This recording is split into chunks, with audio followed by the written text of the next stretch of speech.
পদ্মপাতায় কবজি ডুবিয়ে ভুড়ি ভোজ, তাও আবার কোনো নিমন্ত্রণ বাড়িতে গিয়ে, একেবারে আমার কাছে অন্যরকম এক অভিজ্ঞতা ছিল। একেবারে বাঙালিয়ানায় ভরপুর রাধাবল্লভী মাটন কিংবা পাতুরি দিয়ে হাওড়ার দত্তস ক্যাটারারের এই আয়োজন একেবারে মনে গেঁথে যাওয়ার মতো। প্লেন রাইস আর ডালটা ভালো লেগেছে, জুড়ে আলু ভাজা কোথাও পাওয়া যায় না। I love fish. দই কাতলাটাও ভালো লেগেছে এবং পাতুরিটা ভালো লেগেছে। Paturi has got the taste like Pak Hotel. Really? Oh, okay. Yeah. Because I ate that same paturi with sorse. আচ্ছা, Right? অরিজিনাল ভেটকি, Yes, একদম it's পিওর all- ক্যালকাটা ভেটকি। এই প্রথম আমি দেখলাম যে কেউ পদ্মপাতার উপরে এটা আমাদের বাঙালিয়ানা থিমের উপর এটা আমার খুবই ভালো লাগলো। মাটনটা একদম ঘরোয়া মাটন হয়েছে এবং প্রপারলি তৈরি হয়েছে, কোনো শক্ত নেই, কিছু নেই। এই প্রত্যেকটা কথাই কিন্তু একেবারে আমার মনের কথা।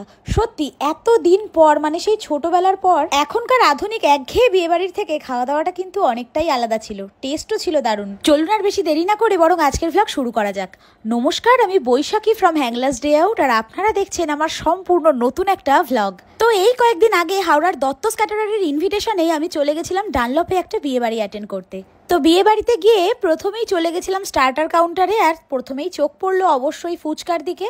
অন্যদিন বিয়ে বাড়িতে গিয়ে স্টার্টার খাওয়ার পর ফুচকা খাই, তবে আজকে ভাবলাম ফুচকা দিয়েই বরং আজকের খাওয়া দাওয়াটা শুরু করা যাক। এই প্রথম কোনো বিয়ে বাড়ির ফুচকা আমার এত টেস্টি লেগেছে, মানে আমাদের প্রিয় পাড়ার ফুচকাকেও বোধহয় হার মানিয়ে দেবে। তার অন্যতম কারণ বোধহয় এই পুদিনার জলটা, মানে মারাত্মক ভালো খেতে ছিল। তো ফুচকা খাওয়ার পর এবার পালা মকটেল খাওয়ার। তবে শুধু কি খাওয়া দাওয়া দেখালে চলে, একটু তো ইনফরমেশনও শেয়ার করতে হবে, তাই না? যে কোনো ক্যাটারিং এর ক্ষেত্রেই মানুষ জানতে চায় যে প্লেটের স্টার্টিং প্রাইস কত।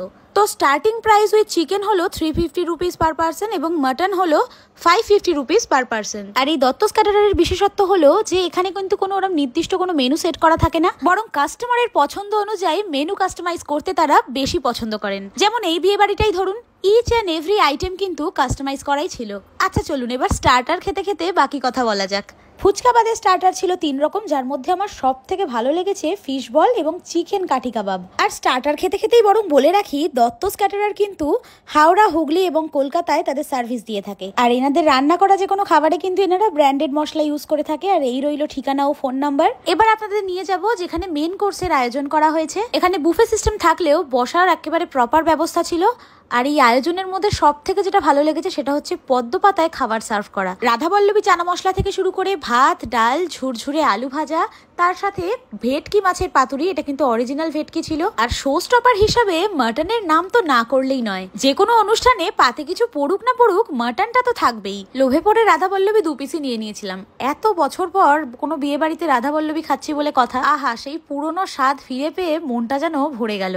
মেনুতে দই কাতলাও ছিল, তবে দই কাতলা নেওয়া হয়নি, তার বদলে নিয়েছিলাম 2টো পাতুরি একেবারে অরিজিনাল ভেটকি দিয়ে তৈরি।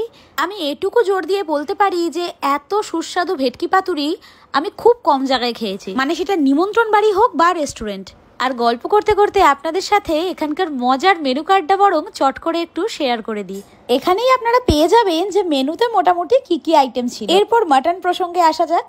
রান্নার সাথে সাথে মাটনের কোয়ালিটিটাও কিন্তু দারুণ ছিল, সেই কারণে জাস্ট জমে গেছিল। তাহলে মেন কোর্স পর্ব তো মোটামুটি মিটলো, এরপর যাবো ডেজার্ট পর্বে। ডেজার্টে মেনলি ছিল দই বড়া, ফ্রুট চাটনি, পাঁপড়, রাজভোগ এবং তার সাথে সন্দেশ। স্টার্টার আর মেন কোর্সকে মোটামুটি পেট ভরেই গেছে, তাই ডেজার্টে ওই জাস্ট মিষ্টিগুলোই নিলাম। এছাড়াও ছিল কোয়ালিটি ওয়ালসের আইসক্রিম এবং তার সাথে যেটা না হলেই নয় সেটা হলো পান। তো সব মিলিয়ে খাবার দাবার কিন্তু দারুণ ছিল। সুতরাং জন্মদিন, অ্যানিভার্সারি থেকে শুরু করে কর্পোরেট ইভেন্ট পর্যন্ত, মানে আপনাদের যে কোনো ছোট বড় অনুষ্ঠানে আপনারা চাইলে কিন্তু হাওড়ার দত্তস ক্যাটারারের সাথে যোগাযোগ করতে পারেন।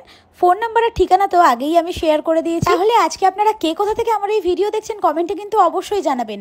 আর আজকের ভিডিও আপনাদের কেমন লাগলো সেটাও জানাতে ভুলবেন না। আবার খুব তাড়াতাড়ি দেখা হবে নতুন কোনো এক্সাইটিং ভিডিওতে। টিল দেন টাটা, সবাই খুব ভালো থাকবেন। আর হ্যাঁ, ভিডিওটা ভালো লাগলে হ্যাংলাস ডে আউটকে ফলো করতে ভুলবেন না।